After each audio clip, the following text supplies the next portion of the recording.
We make a progression from hip abduction to hip adduction. So what we do is we put the top leg in the sling, and we always give a short lever arm, particularly with a novice here.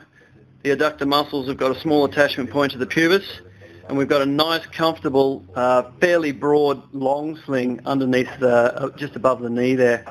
We pre-tension the pubis by lifting the bottom leg up. We push down with the top leg, and the whole pelvis complex comes up. It's an adduction movement with the top leg. We hold there, we look for overcompensation in the back, and Vanessa's got good control there. Now if we want to offload that, this is very important for mothers, and it's very important for people with a history of, say, osteitis pubis. Then we need to offload the pelvis using the elastics, so we simply put the broad sling under. In this situation you want to look for pelvic rotation forwards and backwards and neutralize that.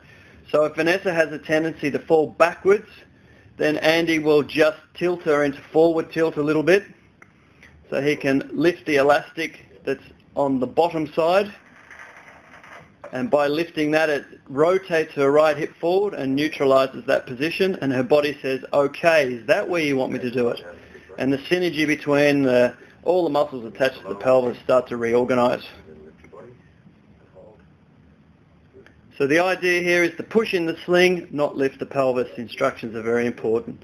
So Andy's saying very clearly with his hand there, push down into the sling just above your knee, and the pelvis comes up in closed kinetic chain.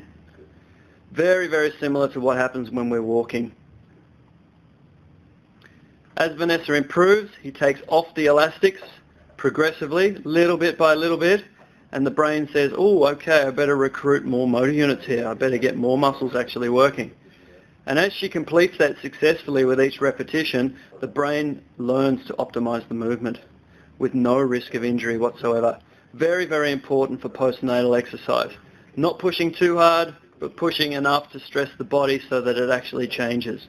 It improves its function, and it improves its integrity. The muscles and tendons and the attachments to the bones get stronger.